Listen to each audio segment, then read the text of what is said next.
अध्यापक भर्ती से जुड़ी किसी भी परीक्षा में बैठने वाले सभी छात्रों का हार्दिक स्वागत है। और ये वीडियो उन सभी के लिए महत्वपूर्ण है जो अध्यापक भर्ती से संबंधित किसी भी परीक्षा में बैठने वाले हैं, चाहे वो यूपी टेट हो, चाहे सी टेट हो, चाहे सुपर टेट हो, एमपी टेट हो, रीट हो, या फिर एनी अदर कोई भी टेट की परीक्षा हो जो अभी अध्यापक भर्ती से जुड़ी हुई परीक्षा है।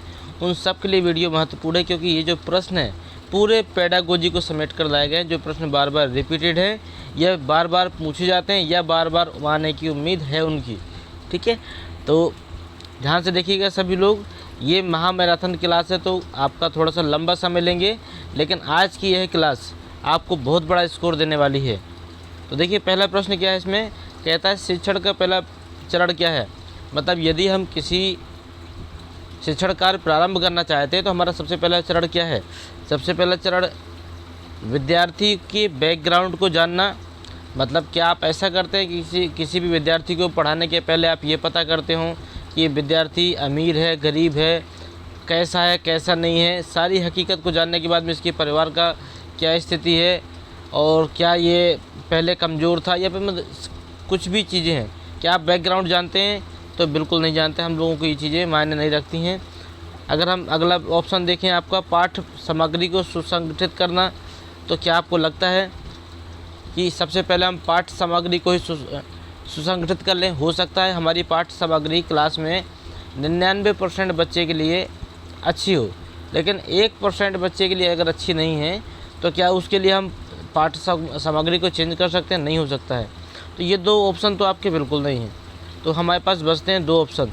तो ये सबसे राइट आंसर है आपका, पहले से योजना बनाना। किसी भी कार्य को प्रारंभ करने के पहले यदि हम अपनी योजना को चरणबद्ध तरीके से बनाते हैं तो हमें उस कार्य में सफलता मिलेगी। बच्चा किसी भी स्तर का हो, कोई फ़र्क नहीं पड़ता है। यदि हमने योजना बनाई है तो आप भी देखते होंगे एक अंधे बच्चे को पढ़ाया जा सकता है, जो नेत्रहीन है, जिसके पास नेत्र नहीं है, हम ऐसे बच्चे को भी शिक्षण कार्य दे सकते हैं। तो यदि हमारी योजना पहले से तैयार है तो यही हमारा सबसे पहला चरण होगा। तो ऑप्शन नंबर 20 का बिल्कुल सही जवाब होगा। अगला प्रश्न देखते हैं। कहता है खेल विधि के अंतर्गत मुख्य रूप से खेले जाते हैं। खेल विधि के अंतर्गत कौन से खेल खेले जाते हैं?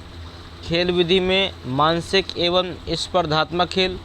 मतलब आपने ये तो सुना होगा कि छोटी क्लासों में जो शिक्षण विधि है उसमें खेल विधि सबसे महत्वपूर्ण है। तो खेल का मतलब ऐसे खेल तो नहीं है कि पता चलो 16 पर्ची आप लोग खेल रहे हैं। 16 पर्ची के मतलब कहीं कहीं किसी में वजीर लिखा होगा, किसी में चोर लिखा होगा, किसी में सिपाही लिखा होगा है। ऐसा तो नहीं है कि आप मोबाइल दे दिए बच्चे को। अब खेल विधि तो है तो आपने कहा वो खेल खेल रहा है, ऐसा खेल तो नहीं है। या फिर कोई ऐसा खेल तो नहीं है जो बच्चे के लिए हानिकारक हो। तो ये चीज़ें ध्यान देने वाली योग्य होती हैं। तो खेल कैसे होने चाहिए?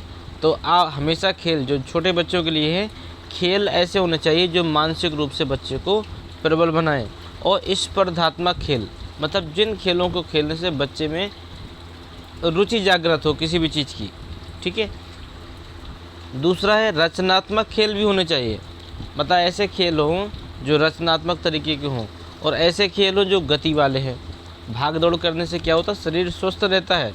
तो बच्चों को ऐसे खेल खेलने चाहिए। तो इसका मतलब हमारा ऑप्शन नंबर यहाँ पर डी बिल्कुल सही उत्तर निकल रहा है। तो यहाँ पर आपका डी सही होगा। अगला प्रश्न आपके लिए बहुत महत्वपूर्ण है। आप अध्यापक बनना चाहते हैं।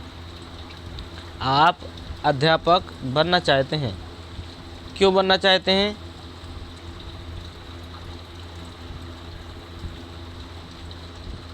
मंत्री बनने के लिए। यदि आप अध्यापक बन रहे हैं तो क्या आप इसके पीछे आपका उद्देश्य ये कि आप मंत्री बनेंगे, या फिर आपका उद्देश्य पैसा कमाने के लिए आप अध्यापक बनना चाहते हैं, या छात्रों को नकल कराने के लिए आप अध्यापक बनना चाहते हैं? तो आपको भी पता है कि नकल तो हम कराएंगे नहीं। वो बात अलग है कि अगर बहुत कमज़ोर बच्चा है छोटी क्लासों में तो हम थोड़ा बहुत सहयोग कर देते हैं, लेकिन नकल का मतलब ये नहीं होता कि हम उसकी पूरी तरह मदद करें। तो ये तो बिल्कुल गलत है। पैसा कमाना ये अध्यापक के कर्तव्य में नहीं लिखा है। अध्यापक जितनी मेहनत करता है उसे कभी भी उसकी मेहनत के अनुसार पैसे नहीं दिए जाते हैं। ये किसी भी सेक्टर से में देख लीजिए। आज भी प्राइवेट विद्यालयों में आप चेक करिए,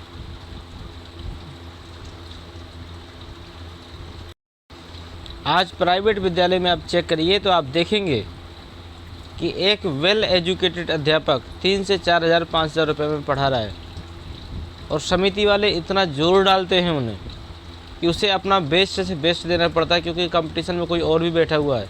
ठीक है, तो आज लेबर तो आपको महंगी मिलेगी लेकिन अध्यापक सस्ता मिल जाएगा। तो पैसा कमाने के लिए तो बिल्कुल गलत है आंसर, क्योंकि कोई भी व्यक्ति यदि अध्यापक बनना चाहता है तो उसके पीछे पैसा कमाना उसका उद्देश्य नहीं होता है, मंत्री बनना भी उद्देश्य नहीं होता है। लेकिन सी नंबर बिल्कुल सही है।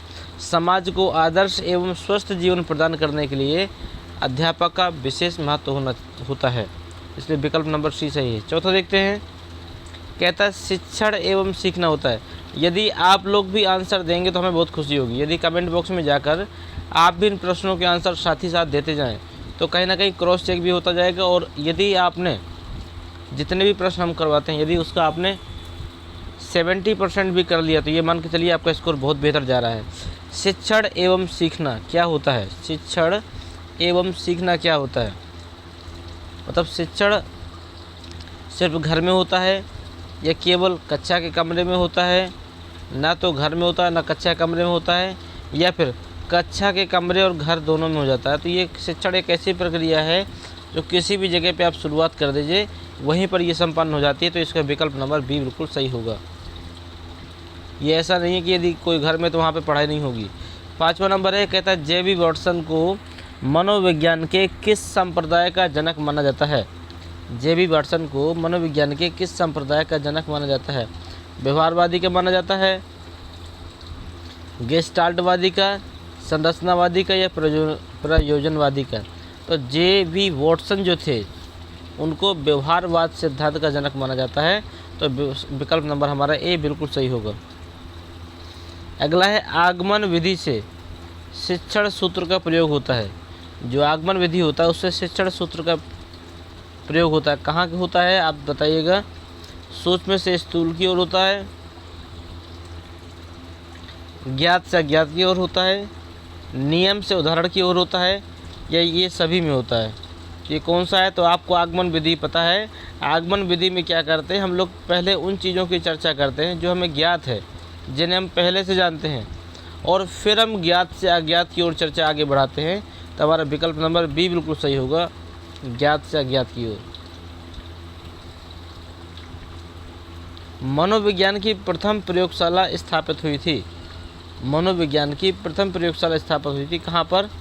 1890 में स्वीडन में, 1830 में फ्रांस में, 1879 में जर्मन में, या 1880 में ब्रिटेन में? तो ध्यान दीजिएगा, मनोविज्ञान की जो प्रथम प्रयोगशाला थी, फटाफट कमेंट दें आप लोग। आता है तो ठीक है, और नहीं आता है तो भी आंसर देने की कोशिश करिए। ठीक है, बार बार यदि आप आंसर देने की कोशिश करेंगे, यदि वो गलत निकलता है तो आप उनसे कुछ सीखेंगे, और अगर आपने आंसर दिए तो आपको स्कोर भी मालूम होगा कि मैंने इतने प्रश्नों में से इतने प्रश्नों के वो सही आंसर दिए हैं। इसका मतलब मेरी पेडागोजी बढ़िया चल रही है। तो देखिए आपका सी नंबर का विकल्प कौन सा सही है? सी नंबर का सही है आपका 1879 में जर्मनी में हुआ था। ये जो पहली प्रयोगशाला स्थापित हुई थी 1879 में जर्मनी में। फ्राबेल का जन्म किस देश में हुआ था? फ्राबेल ये आपके मनोवैज्ञानिक हैं, ये कहाँ के हैं? ये आपके जर्मनी के हैं। तो विकल्प नंबर इसमें बी सही होगा। इंग्लैंड के नहीं हैं, फ्रांस के नहीं हैं, अमेरिका के भी नहीं है।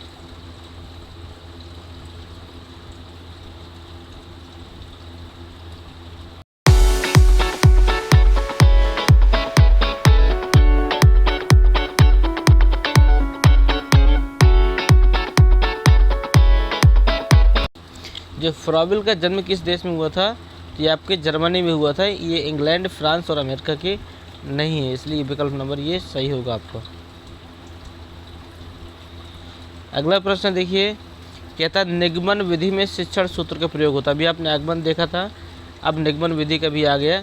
इसमें शिक्षण सूत्र का प्रयोग होता है। कौन सा होता है? ध्यान दीजिएगा।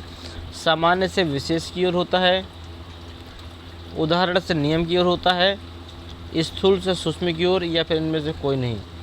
तो क्या सही होगा? निगमन विधि में ध्यान दीजिएगा, सामान्य से विशेष की ओर होता है, और आगमन विधि में क्या होता है? ज्ञात से अज्ञात की ओर होता है। अगला प्रश्न देखते हैं, कहते हैं मनोविज्ञान व्यवहार और अनुभव का विज्ञान है। मनोविज्ञान जो है व्यवहार और अनुभव का विज्ञान है। ये बात किसी ने कही थी, किसने कही थी आपको बतानी है। प्लेटो ने कही थी, वाटसन ने कही थी, स्किनर ने कही थी, या वुडवर्थ ने कही थी। मनोविज्ञान व्यवहार का अनुभव, व्यवहार के अनुभव या व्यवहार और अनुभव का सिद्धांत है। ये बताइए, आप फटाफट बताइए। प्लेटो ने कही थी, स्किनर ने कही थी, वाटसन ने या वुडवर्थ, इनमें से किसने कही थी? तो मैं आपको बता दूं, ये बात बोली थी आपके स्किनर ने। तो विकल्प नंबर हमारा सी सही होगा। अगला प्रश्न है, कहता है भारत में प्रथम मनोवैज्ञानिक प्रयोगशाला कहाँ हुई थी? भारत में जो पहली मनोवैज्ञानिक प्रयोगशाला थी वह कहाँ स्थापित की गई थी? बताइए। मद्रास में की गई थी, बम्बई में की गई थी, दिल्ली में की गई थी, या कोलकाता में की गई थी? फटाफट बताइए। तो मैं आपको बता दूं, विकल्प नंबर डी सही है। कलकत्ता में सबसे पहली मनोवैज्ञानिक प्रयोगशाला का स्थापना हुआ था। अगला है आगमन विधि मार्ग है। आगमन विधि मार्ग किस चीज़ का है? तो आगमन विधि ध्यान दीजिएगा, खोज का मार्ग है, बुद्धि अनुकरण शोध का नहीं है, ये खोज का मार्ग है। इस विधि से खोज पूर्ण क्रिया का जन्म होता है हमारे मस्तिष्क में। अगला है किंडरगार्टन पद्धति के प्रतिपादक मतलब लेखक कौन है? किंडरगार्टन जो पद्धति है इसके प्रतिपादक कौन है? रॉस है, डाल्टन है, गिलफ्रोड है, या फ्रोबेल है? इसमें आपके फ्रोबेल आपका सही आंसर है, तो विकल्प नंबर बी सही होगा। अगला है मनोविज्ञान शिक्षा का आधारभूत विज्ञान है। मनोविज्ञान शिक्षा का आधारभूत विज्ञान है, ये मत किसका है? वुडवर्थ का है, स्किनर का है, डेविस का है, या राइस का है? मनोविज्ञान शिक्षा का आधारभूत विज्ञान है, ये कथन किसने कहा था? बताइए। तो मनोविज्ञान शिक्षा का आधारभूत नियम है, ये बात कही थी आपके वुडवर्थ ने।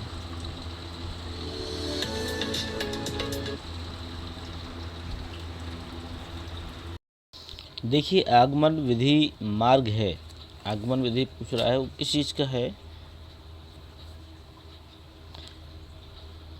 बुद्धि का मार्ग है, अनुकरण का मार्ग है, खोज का मार्ग है, या शोध का मार्ग है? देखो,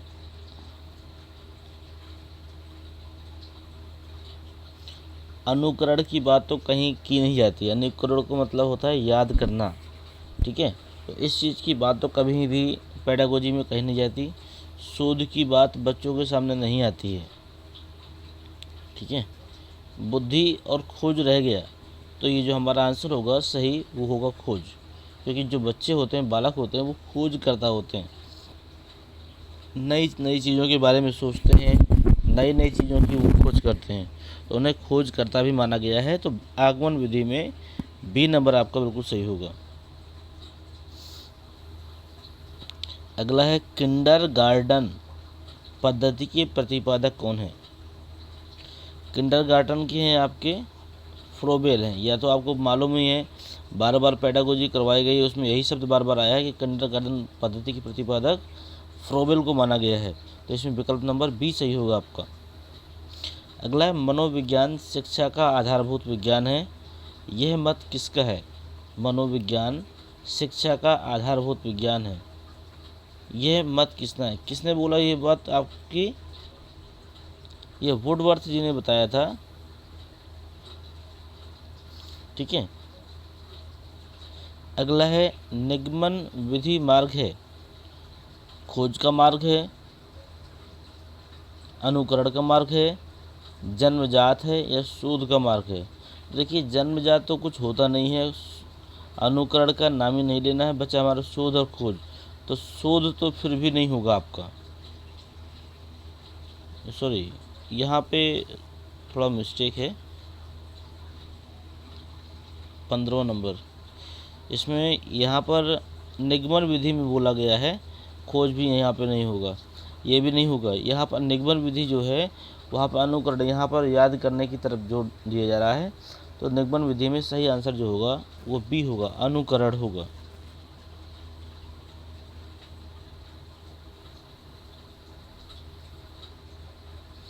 अगला है मनोविज्ञान मानव एवं पशु के व्यवहार का विज्ञान है। मनोविज्ञान मानव एवं पशु के व्यवहार का विज्ञान है। यह मत किसका है? गिलफोर्ड का है, वुडवर्थ का है, वाटसन का है या मॉर्गन का है? तो ये आपका विकल्प नंबर डी बिल्कुल सही होगा। मॉर्गन इसके प्रतिपादक हैं। अगला है खेल खेल में ज्ञान प्रदान करने वाली जो विधि होती है, खेल खेल में ज्ञान प्रदान करने वाली जो पद्धति होती है वो कौन सी होती है? प्रोजेक्टिव होती है, इसको प्रोजेवंट लिखी है तो प्रोजेक्टिव भी इसे कह सकते हैं, किंडरगार्टन है, ह्यूरिस्टिक है या मॉन्टेसरी है। ये 4 विधियां हैं, इसमें से कौन सी विधि ऐसी है जिसमें खेल खेल में बच्चा या बालक ज्ञान प्रदान करता है? तो मैं आपको बता दूं, मॉन्टेसरी विधि इसमें ऐसी है जिसमें बच्चे को खेल खेल में ज्ञान प्राप्त होता है। अगला है साइकोलॉजी या मनोविज्ञान शब्द किस भाषा से लिया गया है? तो मैं आपको बता दूं, मैक्सिमम जो शब्द होते हैं वो लैटिन भाषा से ही लिए जाते हैं। मैक्सिमम शब्द की मैं बात बता दूं, अगर आपका कहीं पर भी विकल्प आता है और वहाँ पर अगर लैटिन दिया गया है तो मान के चलिए वही आपका सही होगा। अंग्रेजी तो कभी आता ही नहीं है, ठीक है। फ्रांसीसी कहीं नहीं आता है। यूनानी और लैटिन 2 शब्द आते हैं। तो जो दवाएं वगैरह हैं वो आपके यूनान की तरफ से, यूनानी उसमें टेक्निक अपनाई जाती है, लेकिन जो शब्द लिए जाते हैं वो अक्सर लैटिन ही होंगे। अगला है शैक्षिक क्रिया के 3 प्रमुख अंग क्या हैं? शैक्षिक क्रिया के 3 प्रमुख अंग कौन कौन से हैं? 19 नंबर। विद्यालय, समुदाय व सरकार, उद्देश्य, शिक्षक व मूल्यांकन, या उद्देश्य अध्ययन अध्यापन की परिस्थितियाँ शिक्षार्थी, या फिर शिक्षण प्रक्रिया मूल्यांकन व पाठ्यक्रम।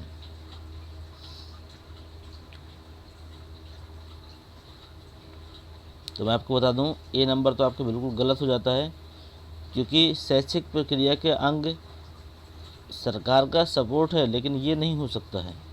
विद्यालय समुदाय बोला गया है इसमें, ठीक है।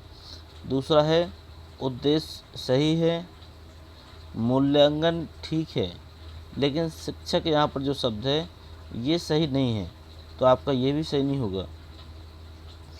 उद्देश्य ठीक है, अध्ययन अध्यापन परिस्थितियाँ, तो परिस्थितियाँ ठीक नहीं हैं, ठीक है। शिक्षार्थी भी नहीं है अभी, तो ये भी आपका सही नहीं होगा। तो विकल्प नंबर 4 बिल्कुल सही होता है, क्योंकि किसी भी शैक्षिक प्रक्रिया में सबसे पहले शैक्षिक प्रक्रिया का महत्व होता है, ठीक है। शैक्षिक प्रक्रिया मतलब आपने क्या पढ़ाया, कैसे पढ़ाया, इस प्रक्रिया का महत्व होता है। इसके बाद में उसका मूल्यांकन का भी महत्व होता है, क्योंकि आपने जो कुछ भी पढ़ाया लिखाया इसके बाद में आप उसका मूल्यांकन लेते हैं प्रश्न पेपरों के माध्यम से। इसके अतिरिक्त आप लोग पाठ्यक्रम भी निर्धारित करते हैं। तो हमारा विकल्प नंबर डी बिल्कुल सही होगा। अगला प्रश्न देखिए, कहता है प्रोजेक्ट पद्धति का प्रतिपादन किसने किया? प्रोजेक्ट पद्धति का प्रतिपादन किसने किया? इसमें आपके किलपैट्रिक सही है।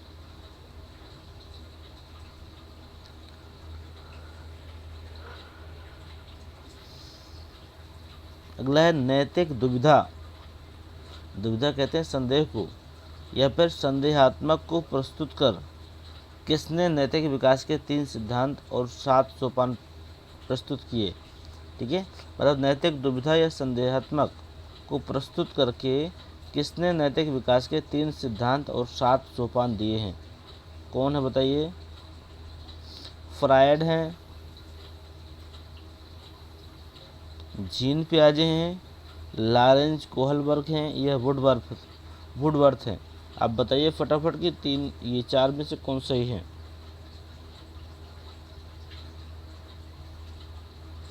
देखिए, आप सभी लोग से एक रिक्वेस्ट है कि आपको यदि आता है तो विकल्प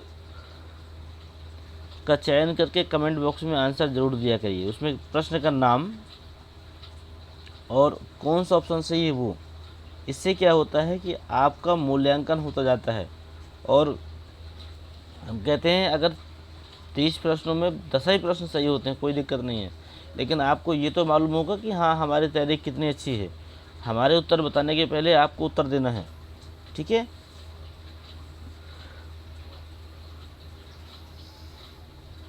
अगला है बुद्धि और विकास है। बुद्धि और विकास क्या है, सॉरी मैंने उसका आंसर नहीं बताया क्या।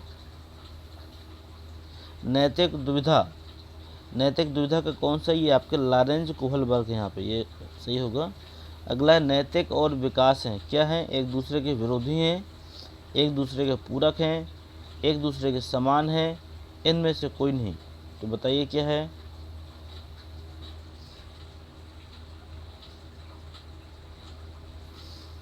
विरोधी तो हो नहीं सकते, जब अलग अलग चीज़ें हैं तो इसमें समान भी नहीं हो सकते हैं, तो ये दो बिल्कुल सही नहीं है। इनमें से कोई नहीं, ये शब्द नहीं हो सकता, तो हमारा विकल्प नंबर बी सही हो गया। ये वृद्धि और विकास एक दूसरे के पूरक हैं, ठीक है, क्योंकि बच्चे में वृद्धि के साथ साथ विकास भी होता है, ठीक है। अगला है प्रभावी शिक्षण के लिए आवश्यक है। प्रभावी शिक्षण के लिए आवश्यक है, क्या आवश्यक है बताइए। अच्छा शिक्षक चाहिए या भाषाविद शिक्षक चाहिए, या शिक्षण द्वारा शिक्षण सिद्धांतों का उपयोग सही है, या शिक्षक की प्रभावशीलता सही है। देखिए अच्छा शिक्षक क्या होता है ज़रा आप हमें बताइए। कुछ भी अच्छा नहीं होता, सभी अच्छे हैं। जो शिक्षक बने हैं तो सब अच्छे हैं, मतलब कोई भी बुरा व्यक्ति शिक्षक नहीं बन सकता है। तो ये विकल्प तो हमारा गलत हो जाता है। आवश्यक बोला गया। भाषाविद, भाषा भर से क्या मतलब है, आपको भाषा का बहुत अच्छा ज्ञान है लेकिन यदि आप बता नहीं पा रहे हैं तो वो ठीक नहीं है। तो भाषाविद की आवश्यकता नहीं है छोटी क्लासों में, ठीक है। अगला है शिक्षक की प्रभावशीलता का हम क्या करेंगे। कुछ भी हो, शिक्षक का कितना भी प्रभाव हो, लेकिन यदि बच्चे उसकी बातों को समझ नहीं पा रहे हैं तो हम उसको सही नहीं मान सकते हैं। लेकिन यह है शिक्षक द्वारा शिक्षण सिद्धांतों का उपयोग। यदि कोई अध्यापक शिक्षण सिद्धांतों का उपयोग करके शिक्षा देता है तो वो हमारा सबसे उपयुक्त आंसर होगा। इसलिए यहाँ पर विकल्प नंबर सी बिल्कुल सही है। 24 संग्रह करने की प्रवृत्ति पाई जाती है। आपने देखा होगा संग्रह करने की प्रवृत्ति देखिए हर उम्र में होती है। बचपन में बच्चा खिलौनों का संग्रह करता है, थोड़ा सा और बड़ा होता है, पढ़ता लिखता है तो बुक्स का संग्रह होता है और बड़ा होता है, धन का संग्रह करता है। लेकिन हम क्या पढ़ रहे हैं, हम पढ़ रहे हैं चाइल्ड पेडागोजी, ठीक है। तो बचपन की बात करेंगे तो यहाँ पर किशोर तो पूरा कट जाएगा, ठीक है, किशोर कट जाएगा और प्रौढ़ कट जाएगा। अब बचा बालक और शिशु। इन दो में से बताइए संग्रह की प्रवृत्ति किस में पाई जाती है। कौन सी अवस्था ऐसी है जिसमें व्यक्ति सबसे ज़्यादा संग्रह करना पसंद करता है। शिशुओं से कोई मतलब नहीं है, ठीक है।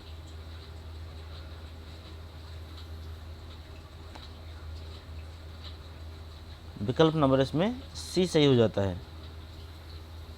अगला प्रश्न है जीन पियाजे के अनुसार व्यक्ति को स्वतः नैतिकता के स्तर तक पहुंचाने में कौन सहायक नहीं है। जीन पियाजे के अनुसार व्यक्ति को स्वतः नैतिकता तक पहुंचाने में कौन सा सहायक सिद्ध नहीं है।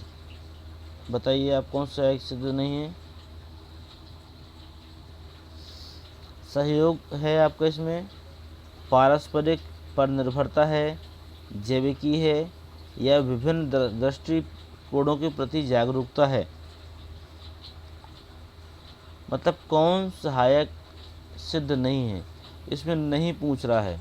तो देखिए सहयोग से तो ऊपर जाएगा, पारस्परिक निर्भरता से भी वो उसका नैतिक स्तर ऊपर बढ़ेगा, दृष्टिकोणों के प्रति जागरूकता है तो भी उसका नैतिकता का स्तर ऊपर बढ़ेगा। लेकिन जो जैविकी है ये हमें समझ में नहीं आया, इसलिए यही विकल्प हमारा सही होता है, बाकी सारे गलत हो जाएंगे आपके, ठीक है, क्योंकि यहाँ पर नहीं शब्द जुड़ा हुआ है। अगला 26 नंबर, कहता है मनोविज्ञान केवल मानसिक क्रियाओं का अध्ययन करता है। मनोविज्ञान केवल मानसिक क्रियाओं का अध्ययन करता है, शारीरिक का नहीं। यह कथन किसके द्वारा परिभाषित है? इसका मतलब है कि मनोविज्ञान में सिर्फ मानसिक क्रियाओं का अध्ययन किया जाता है, शारीरिक क्रियाओं से कोई मतलब नहीं होता है। यह कथन किसने प्रतिपादित किया? पिल्सबरी ने, जलोटा ने, जेम्स ड्रेवर ने, क्रू ने। तो सबसे पहले तो आप आंसरों को काट लिया करिए, कौन सा आंसर सही नहीं है। तो क्रू तो हो नहीं सकते, इनका ये कथन नहीं है। ठीक है, बचे अपने पास 3। तो जेम्स ड्रेवर भी नहीं है, इसके बारे में भी आपने पढ़ा होगा। अब हमारे पास 2 बचते हैं, तो 2 में हमें आपको बता दें, जलोटा इसका सही आंसर होगा।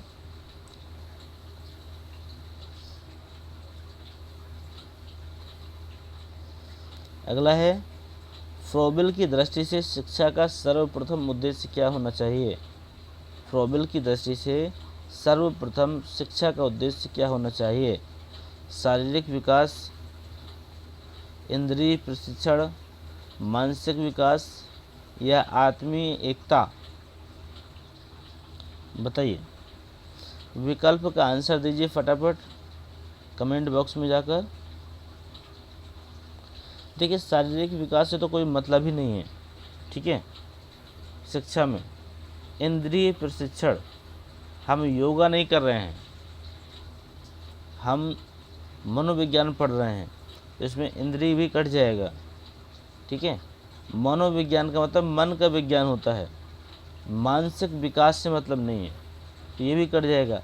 आत्मीय एकता, विकल्प नंबर डी यहाँ पर बिल्कुल सही हो जाएगा, बाकी सारे गलत हो जाएंगे। विकल्प नंबर डी सही है, आत्मीय एकता। अगला है, गेस्टाल्ट वादियों का अधिगम का सिद्धांत है। गेस्टाल्ट वादियों का अधिगम का सिद्धांत क्या है? अंतर्दृष्टि का सिद्धांत है, क्षेत्र सिद्धांत है, साहचर्य का सिद्धांत है, प्रभाव का सिद्धांत है। 4 प्रकार के हैं, इसमें आप बताइए कौन सा सही होगा? गेस्टाल्ट वादियों ने अंतर्दृष्टि का सिद्धांत प्रतिपादित किया है, तो विकल्प नंबर यहाँ पर पहला बिल्कुल सही हो जाता है, ठीक है। अगला है, जीन पियाजे के अनुसार नैतिक विकास का क्रम है। जीन पियाजे के अनुसार नैतिक विकास का क्रम है, कौन सा है बताइए? सापेक्षता, समानता, यथार्थता। ये समानता, यथार्थता, सापेक्षता, यथार्थता, सापेक्षता, समानता।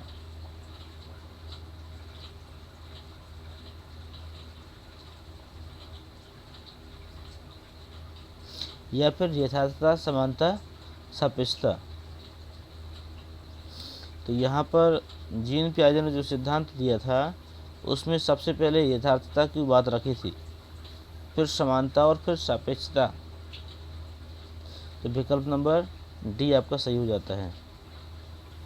अगला देखेंगे, समाजीकरण प्रक्रिया के प्रारंभ होने की अवस्था है। समाजीकरण प्रक्रिया के प्रारंभ होने की अवस्था है, कौन सी अवस्था समाजीकरण की है?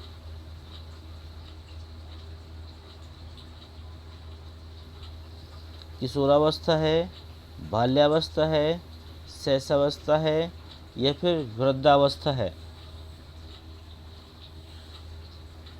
तो देखिए, आप सीख रहे हैं चाइल्ड पेडागोजी, ठीक है, तो किशोर, यहाँ पर वृद्धावस्था तो हो ही नहीं सकती है। अब बची क्या? शैशवावस्था, किशोरावस्था और बाल्यावस्था। तो इसमें क्या है, प्रारंभ की अवस्था हम बताएं, तो प्रारंभ तो शैशवावस्था से ही होता है, तो इसलिए विकल्प भी यही सही हो जाएगा। सी नंबर सही आंसर होगा आपका, शैशवावस्था। अगला है, शिक्षण को शिक्षक को शिक्षण के समान सहायक सामग्री के चयन के अवसर पर प्रमुख रूप से किस बात का ध्यान देना चाहिए? मतलब शिक्षण को किसी भी शिक्षण कार्य के दौरान जो सहायक सामग्री चुनेगा उसमें किस बात का ध्यान देना चाहिए? वह जो सामग्री है देश, काल एवं परिस्थिति के अनुसार हो, मतलब किस देश में हम पढ़ा रहे हैं उस देश के हिसाब से, समय के हिसाब से, परिस्थिति के हिसाब से हो, या फिर शिक्षण वस्तु से पूरी तरह बद्ध हो या संबद्ध हो, सरलतापूर्वक जिसका उपयोग हो सके, या फिर शिक्षण सहायक सामग्री आकर्षक हो। देखिए कहीं ना कहीं थोड़ी थोड़ी चीज़ों का तो सबका योगदान होता है, लेकिन आकर्षक हो इससे कोई मतलब नहीं है। ठीक है, देश काल की परिस्थितियों से शिक्षण सामग्री का कोई महत्व नहीं होता है। सरलतापूर्वक उपयोग हो सके, ऐसा कहीं कुछ नहीं है कि सरलतापूर्वक उपयोग ना होगी तो वो शिक्षण सामग्री नहीं हो सकती। लेकिन एक आंसर यहाँ पर बिल्कुल सही है, वो क्या है कि ऐसी शिक्षण सामग्री जो विषय वस्तु से पूर्णतः संबद्ध हो। अब पता चले मैथ के लिए हमें पटरी प्रकार पेंसिल की आवश्यकता है और व्यक्ति के पास है ही नहीं है, तो फिर क्या मतलब। ठीक है, तो ध्यान दीजिएगा आप भी। अब मान के चलिए फिजिक्स और केमिस्ट्री पढ़ रहे हैं, बायो पढ़ रहे हैं, लेकिन प्रैक्टिकल का अभाव है, तो वहाँ पर कहीं ना कहीं समस्याएं बच्चों को हो जाती हैं।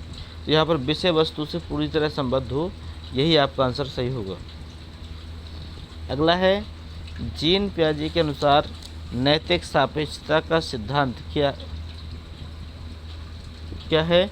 12 वर्ष, 9 वर्ष, 10 वर्ष या 8 वर्ष? फटाफट बताइए।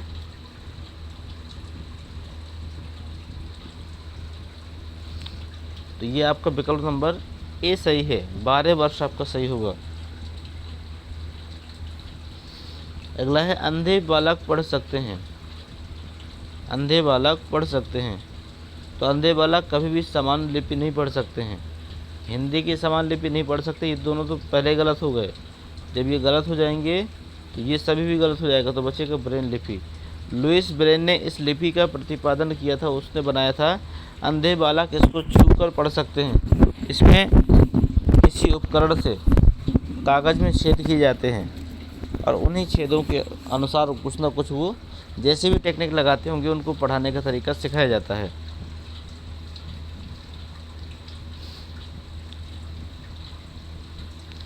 अगला है, सामाजिक स्तरीकरण के आधार हैं। कौन कौन से? लिंग के बेस पे हैं, जाति के बेस पे हैं, शिक्षा के बेस पे हैं, या फिर उपरोक्त सभी हैं? बताइए आप। 34 नंबर का आंसर दीजिए फटाफट। तो मैं बता दूं 34 नंबर में क्या सही होगा। यहाँ पर सामाजिकरण के स्तर की बात की गई है, तो इसमें जाति भी शामिल होगी, लिंग और शिक्षा सब शामिल होंगी। तो हमारा विकल्प नंबर डी बिल्कुल सही आंसर हो जाता है। अगला है, शिक्षण विधि से तात्पर्य है। 35 नंबर है, शिक्षण विधि से तात्पर्य है। क्या तात्पर्य है? शिक्षक पाठ्यवस्तु को जिस तरीके से छात्र तक पहुंचाता है, या फिर शिक्षक का व्यक्तिगत तरीका, शिक्षक द्वारा दिया गया भाषण, या फिर उपयुक्त सभी। तो भाषण का तो कोई काम ही नहीं है। चाइल्ड पेडागोजी में भाषण नाम का तो शब्द नहीं है। जब एक कट गया तो चौथा भी कट जाता है। तो बचा क्या है? शिक्षक का व्यक्तिगत तरीका। तो व्यक्तिगत तरीके से कोई मतलब नहीं होता है जब तक बच्चा समझ ना सके आपकी बात। तो इसमें लिखा है शिक्षक पाठ्य वस्तु को जिस तरह छात्र तक पहुंचाता है। तो विकल्प नंबर ए हमारा बिल्कुल सही आंसर हो जाता है। अगला है, समवयस्क बच्चों के साथ बढ़ती अंतरक्रिया का परिणाम बताइए। अंतरक्रिया का परिणाम ये जीन पियाजे के अनुसार किस नैतिक विकास से संबंधित है? 36 कहता है समवयस्क बच्चों के साथ बढ़ती अंतरक्रिया। ये क्या है? ये नैतिक सापेक्षता है, नैतिक समानता है, नैतिक सरलता है, या नैतिक यथार्थता है? बताइए फटाफट, इसमें कौन सा आंसर सही है?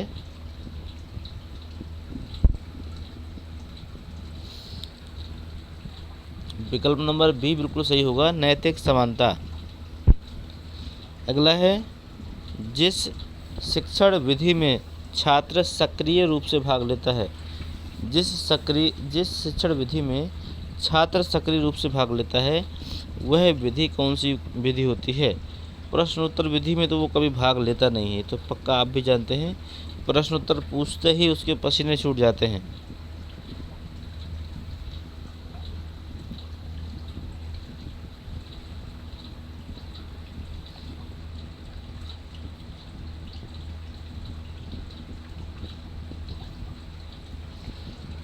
वार्तालाप विधि, बातचीत करने में, कहानी विधि में, नाटकीय विधि में।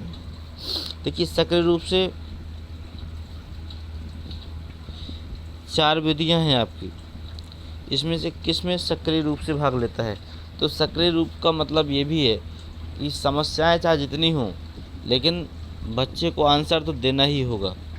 सक्रिय रूप से जब अध्यापक पूछेगा आपसे कोई चीज़ तो आप उसे कहानी, नाटक, वार्तालाप विधि द्वारा नहीं बता सकते हैं।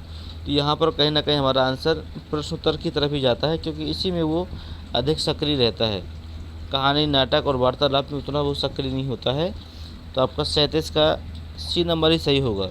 हालांकि बच्चे के ऊपर थोड़ा सा प्रेशर होता है इसमें, लेकिन यहाँ पर उसे सक्रिय रहना ही होगा।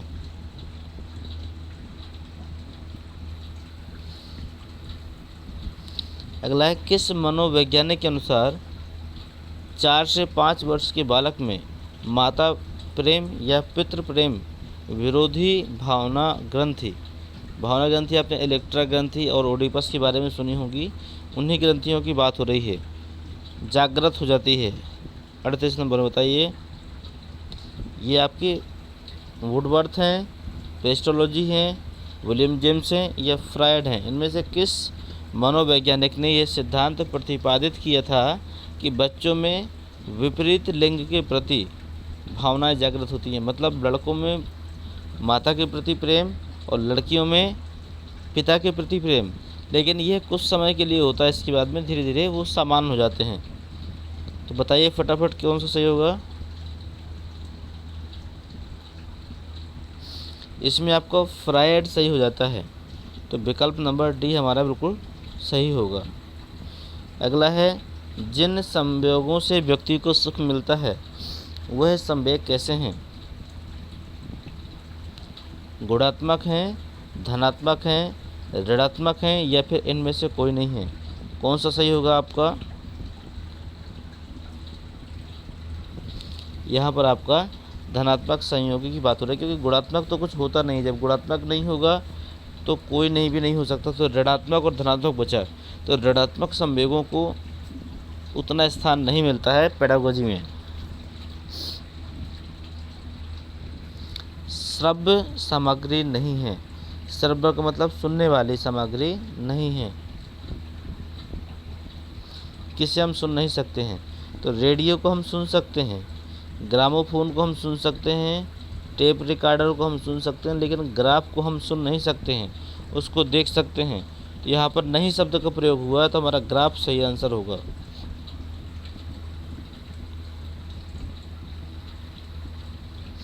पाठ वस्तु को रोचक, सरल, प्रभावपूर्ण, सुगम, हृदयग्राही बनाने के लिए ये जिस माध्यम का प्रयोग किया जाता है वह माध्यम क्या कहलाता है?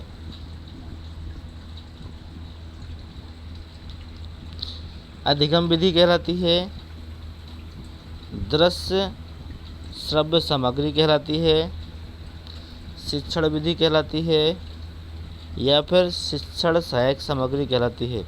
तो देखिए, जो विधि आप अपनाएंगे तो वो विधि कहलाएगी। तो ये विधि नहीं है, ये पाठ वस्तु को रोचक बनाने के लिए माध्यम बोल रहा है। तो माध्यम बोल रहा है तो यहाँ पर ये सब चीज़ें शिक्षण सहायक सामग्री के अंतर्गत आती हैं।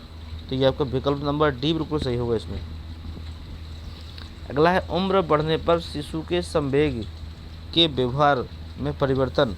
उम्र बढ़ने पर शिशु के संवेग के व्यवहार में देखने को मिलता है। क्या मिलता है?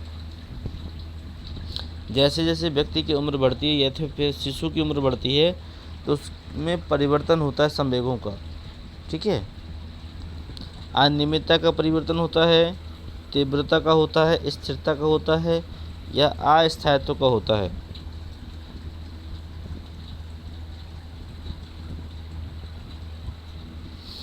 तो जैसे जैसे बच्चा बड़ा होता है उसमें स्थिरता की भावना जागृत होती है। ठीक है, उसके जो संवेग होते हैं वो स्थिर होते हैं, चीज़ों को समझने लगता है। तो विकल्प नंबर सी बिल्कुल सही होगा। मैकडूगल ने संवेगों को कितने प्रकार का बताया है? मैकडूगल के अनुसार जो संवेग हैं वो कितने प्रकार के होते हैं?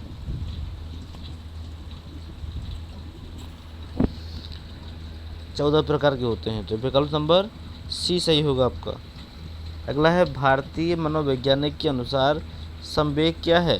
भय और क्रोध, घृणा और भय, करुणा और भय, या फिर राग द्वेष।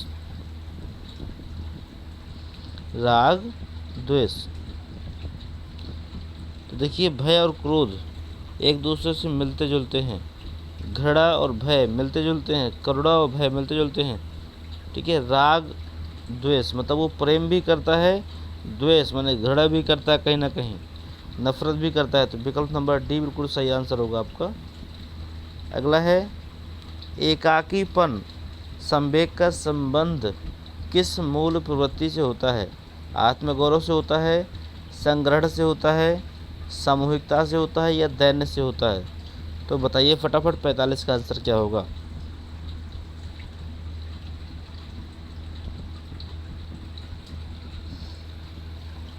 एकाकीपन का मतलब आत्मगौरव तो हो नहीं सकता है, संग्रहण करने की क्षमता तो पाई जाती है इसमें, लेकिन इसमें जो मूल आंसर है कहता है संवेग का संबंध किस मूल प्रवृत्ति से होता है? ये सामूहिकता से पता चलता है चीज़ों का। तो विकल्प नंबर सी सही होगा आपको यहाँ पर।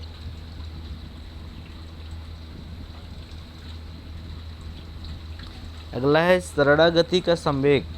शरणागति का संवेग है क्या है? करुणा है, आश्चर्य है, कृतिभाव है, या आत्महीनता है? 46 46 का आंसर दीजिए। शरणागति का अर्थ करुणा से है, करुणा का मतलब दया से है।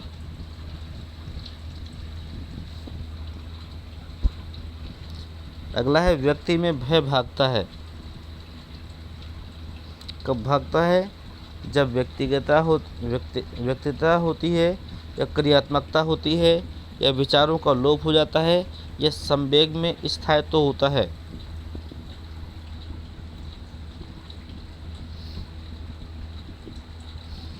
तो व्यक्तिता के तो कोई यहाँ पर रोल नहीं होगा आपका।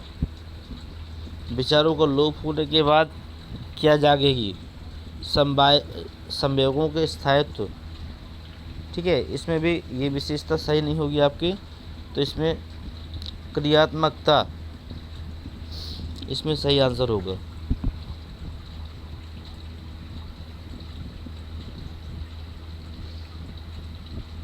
अगला है संवेग व्यक्ति की गति में आने की स्थिति है। संवेग व्यक्ति की गति में आने की स्थिति है। 48 नंबर है, फटाफट बताइए ये कथन किसका है? फ्राइड का है, मैकडुगल का है, वुडवर्थ का है, या फिर रॉस का है?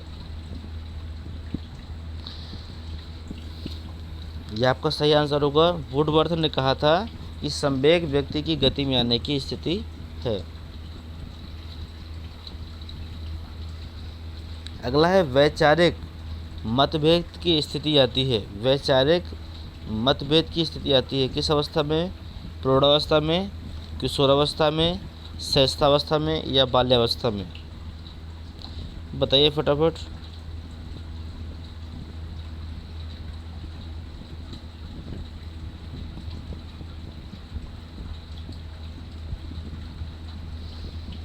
जो सबसे ज़्यादा मतभेद की स्थिति होती है वो आपकी किशोरावस्था में पाई जाती है।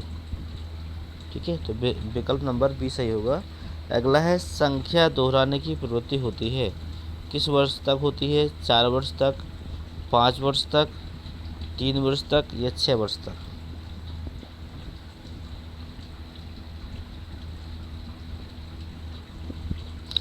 बच्चों में रटंत प्रक्रिया 3 वर्षों तक पाई जाती है।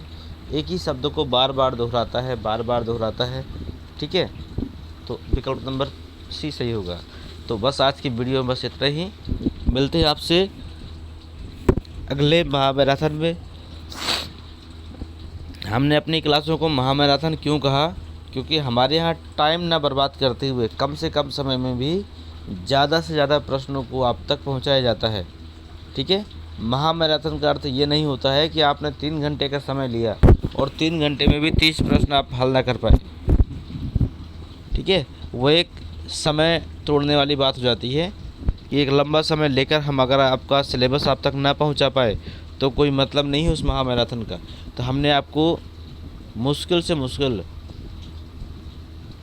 आधे से पौन घंटे में आपको 50 प्रश्न दिए और सभी के उत्तर मुझे उम्मीद है पूरी तरह आपको समझ में आए होंगे।